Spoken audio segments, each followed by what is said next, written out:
জমিন পাক, নবী পাক, মসজিদ পাক, খানকা পাক, মাদ্রাসা পাক, সবে পাক, আর তুমি না পাক। কেমনে থাকলে একবার ভাববে না? আমি বলবো দোস্ত রে, নামাজ পড়বো, ইস্তেঞ্জা করে পানি নেব, নেব তো কি নেব? নেব। কারণ যখন কখন মরণ হবে, কারণ আর শুনবে না, কারোর বারণ মানবে না। যখন ডাকবে চলে যেতে হবে, কেউ রুখতে পারবে না। কি গো, আজ আছে কাল বলবো, ইনশাল্লাহ কালকে যাব, আজরাইল এলে হবে?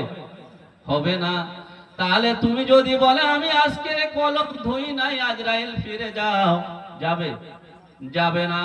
আল্লাহ 1450 বছর পূর্বে কোরআনে করেছে বর্ণনা, ফাইদা আজালুহু ফালা ইস্তাখিরুনা সাআতাও ওয়ালা ইস্তাকদিমুন। আল্লাহ বলে বান্দারে, তোমার যখন সময় ঘনিয়ে আসবে, একটা পা আগে এবং একটা পা পিছে ফেলার ক্ষমতা দেওয়া হবে না। ধর ধর ধর মাথায় পানি দে, বলে কি হয়েছে? বলে স্ট্রোক।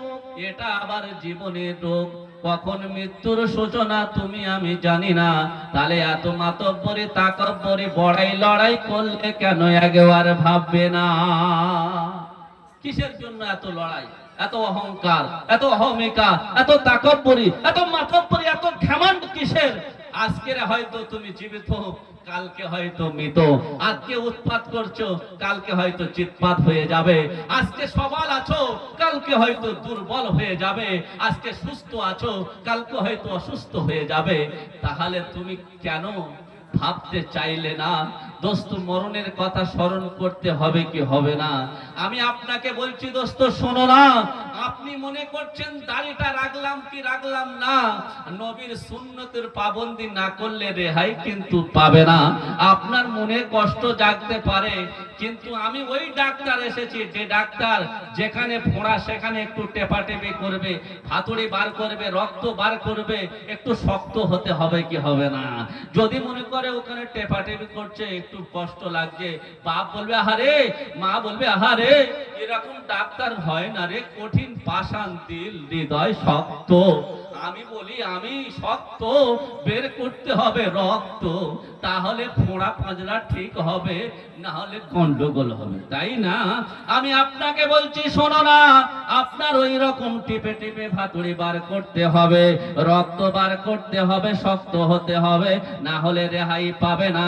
আপনাকে বোঝাতে পারবো না। আপনার দাড়িটা কিন্তু খুলতে পারেন না, মাথায় টুপিটা কিন্তু খুলতে পারেন, মানে এটা ফোল্ডিং সিস্টেম। নামাজি ফোল্ডিং সিস্টেমের নামাজি আছে না? এখানকার কথা বলছি না, সেই সোনারপুরে কলকাতার কথা বলছি। অসুবিধা থাকবে না, যদি এখানে থাকে আমি কিছু করার থাকবে না। কারণ আমি যেটা হাদিস কোরআনে পেয়েছি বলতে হবে কিনা, দুঃখ পেও না। আমি আপনাকে বলছি শোনো না, মাথার টুপিটা খোলা যায়, কিন্তু মডেল দাড়ি খোলা যায় না। এটা যদি ফোল্ডিং হতো তাও খুলে নিত, সত্যি বলছি। তা যাই পারে হোক, এখানে তো মাল ফিনিশ, উপরে টুপি রাখে না, নামাজ পড়ে, বলে আমার মতো ইমানদার এখানে কেউ না। আমি বললাম ঠিক আছে, কিন্তু তুমি বড় নামাজি, মনে করেছো আল্লাহ হবে রাজি। এমন জায়গায় মৃত্যু হয়েছে, তোমাকে কেউ চেনে না। এবারে কি ঘটনা ঘটে ভালো করে বোঝো না। করিম চাচা মরে গেছে, ওর নাম তো কেউ জানে না, ওর দাড়ি নাই, টুপি নাই, সুন্নত তরিকা নাই। হিন্দু ভাইরা এসে তারা ঝামেলা করে, বলে আমাদের মতো, কারণ আমাদের দাড়ি টুপির কোনো চিন্তা নাই, আমাদের দাড়ি টুপি রাখার শরীয়ত আমাদের দরকার ছিল না, তাই আমাদের মতো হয়েছে, তাই নিয়ে যাবে শ্মশানে। আর মুসলমানেরা বলে এ মুসলমানদের মতো দেখতে, তাই নিয়ে যাব কোথায়? কবরে। ঝামেলা শুরু হয়েছে, চিনতে তো পারে না, কোনো সিমটম নাই, কোনো আলাপন নাই, কোনো কিচ্ছু জানা যায় না, কি হবে বলো না। এ বলছে নিয়ে যাব শ্মশানে, ও বলছে কবরে।